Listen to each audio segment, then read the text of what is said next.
Guys, I watched a Christian movie that I actually liked. Like, I watched a Christian movie that I literally enjoyed, that almost had me in tears. And y'all know for a fact that when people decide to make Christian movies or movies that have Christian principles somehow it sucks. It's not the best, which I believe is one of the reasons why it doesn't do well, in cinemas, doesn't do well in box offices, because it's not always like, it's always so unrealistic or so blah, blah, blah, or so, But I watched a movie and I really liked it. And I want to talk about it right here in Moments of FA. We're talking about love, life, and God. So about August of last year, this new movie called The Forge, which you've seen or you've heard about, I'm sure you have. The Forge with Priscilla Shirer and other people. I know it because of Miss Priscilla Shirer, and I follow her ministry, so that's how I got to know about it. But I watched this movie and I was shocked that I actually liked it. I mean, I had watched War Room and I really liked it as well. So I didn't think another movie will kind of make me feel the same I felt about War Room, but I loved it. I love the principles. I love the principles it had behind. I love the acting. I love how realistic it was. So basically, if you're here, you've yet to watch The Forge, this is spoiler alert, so sorry about that.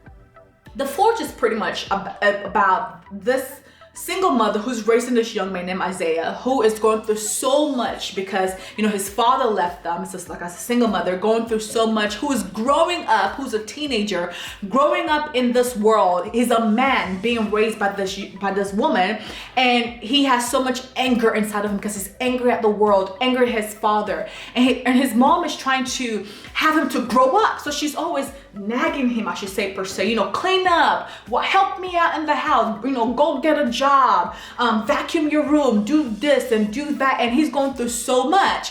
And, he was just tired of it. He was just tired of her. One day he's like, she's trying to get him to take up responsibility to, try and raise a man as a woman. They say you really can't do that, right? Which is why we need both people in our lives, male and female in our lives. Anywho, but the thing I loved about her is that she had a circle. She had a circle where she went to the ladies and she was like, yo, I'm having problems in my house. I'm having problems with my son. He's not listening and so forth and whatnot. And then one of the ladies said, let's pray. So she called up her sister, her twin sister. She calls up some prayer warriors that came and they prayed. And their prayer was like, God, let him align with somebody who can help him. If I can't do anything, let him be introduced to someone who can at least step up, who can, fill the void and help. And once they prayed, as the movie progressed, his footsteps are being guided. And he found a place where he applied to this company, and the man, I cannot remember the character's name, but I love the movie. I just don't remember the characters apart from Miss Priscilla and Isaiah. Anyways, the boss of the owner of the company decided to take him on as a disciple and to disciple him, and he will meet with him every single morning before work and just talk to him, advise him and counsel him and so forth. And we started seeing changes begin to happen in the life of Isaiah, that he introduces him to this group called The Forge of men, literally men who are discipling other young people. Like, I disciple you, for example, and then you go, like, they're spreading it. And it started by the boss of the company, and there's this whole group, and they talk to each other, encourage each other, pray with each other. And it was just so amazing. My favorite part was when they got in the circle and Isaiah came to the middle and they all began to pray over Isaiah, like all of these men. Let me tell you, I almost shed tears, but I wasn't I wasn't at home by myself. I didn't watch it in my house. I was outside. I was like, I'm not gonna cry so these people can be like, this is a crybaby. So I'm not. But it was such a powerful movie, and I felt like, if only we had this in the church. Now, I know the church is meant to raise disciples. We talk about discipleship all the time. But in reality, I don't really think we walk as much as we talk about it. What I saw in this movie was that it was a discipleship that was individualized.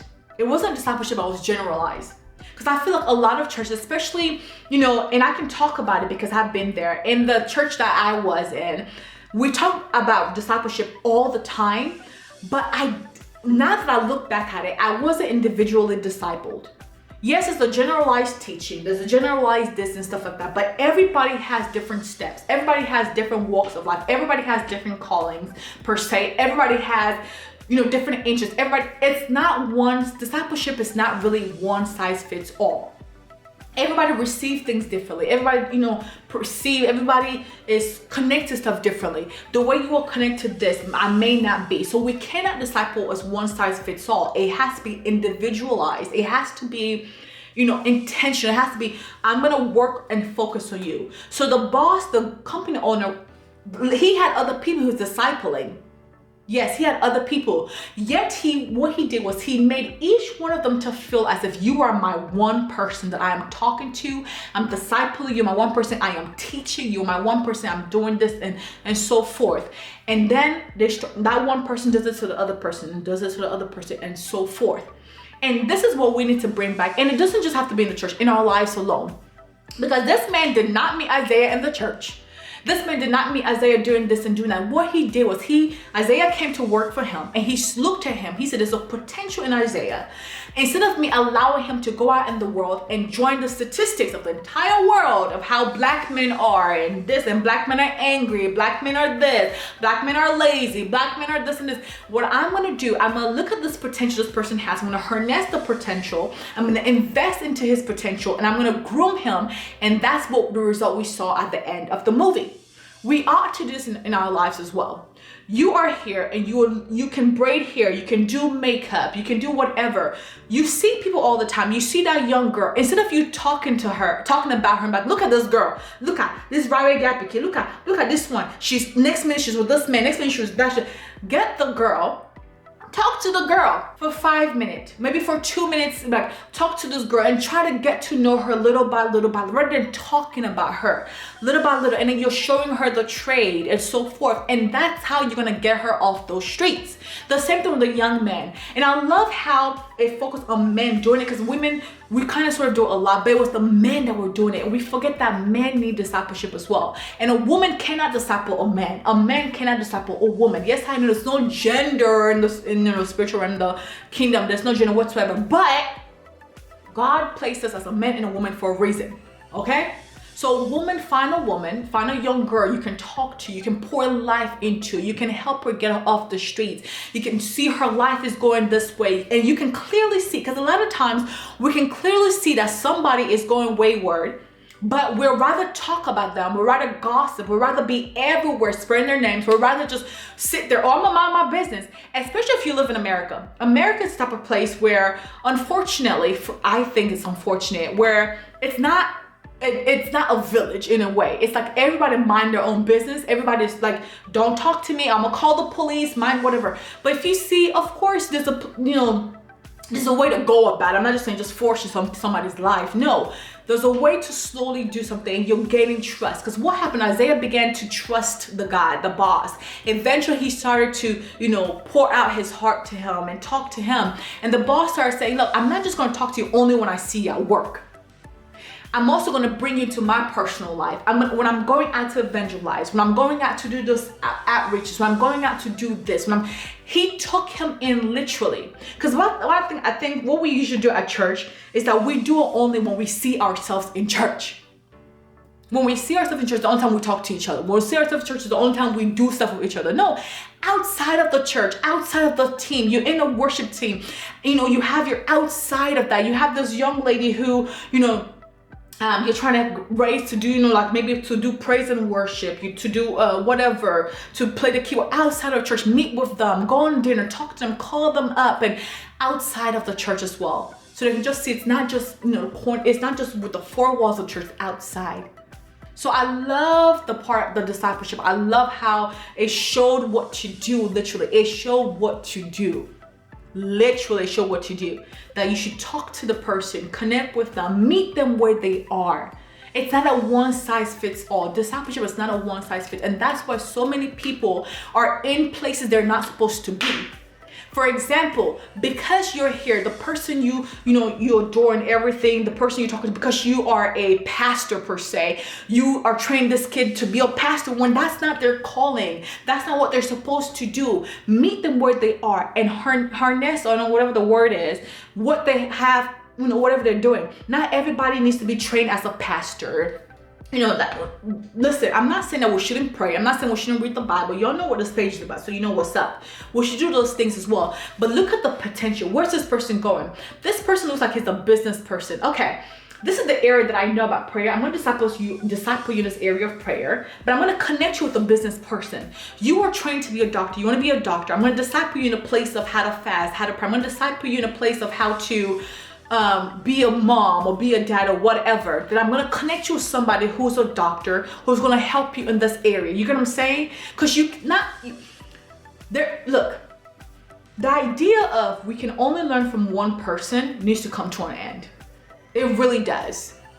You have one area that you know you've excelled in, train that person, disciple that person in that area, but then lead them to somebody else who can, okay, I can connect you with this, I can connect you with this person, I can connect you with that person, so we can go ahead and take care of the whole person rather than one dimension. Because the point I was trying to make earlier is that when that one dimension is like, okay, you should only be a pastor because this is what I know. So this is just pastor. Because some people in the pulpits right now who are preaching when they're supposed to be in the market. But if they had somebody who looked at them, saw the potential, and knew where they were supposed to go, knew their calling, they could have trained them or connected them with somebody who is in the marketplace who would have helped them. And they would not be suffering how they're suffering right now behind the pulpit. Or there's some people who, you're not supposed to be a doctor, but that's the way, you get what I'm saying?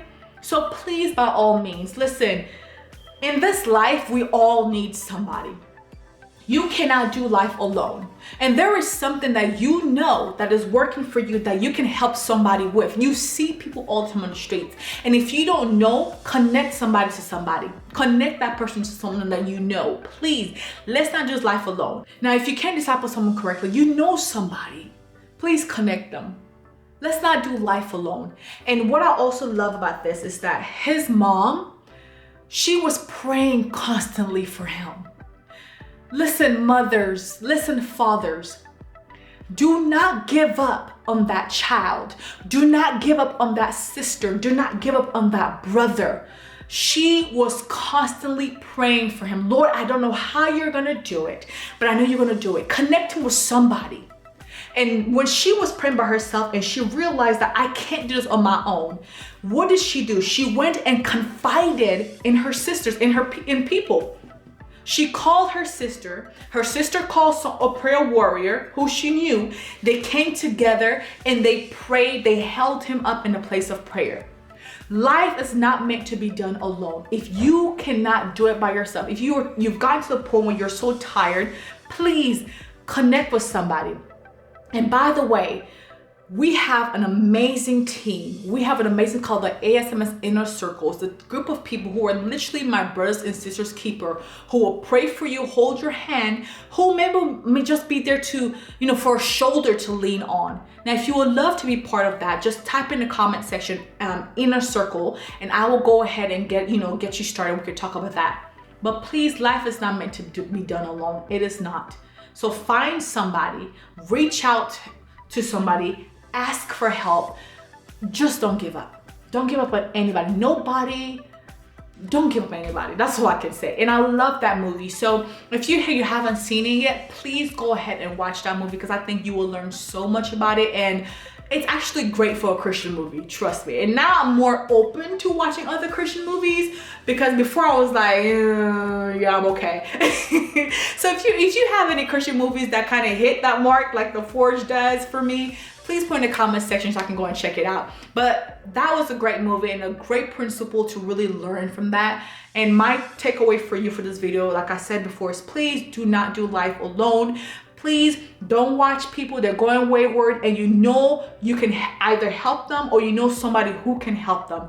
Please, let's be our brothers and sisters keepers, okay? Don't be like Cain, all right? All right, y'all, that's it for this video. I'll see you guys next time right here on Moments of Faith, where it's about love, life, and God.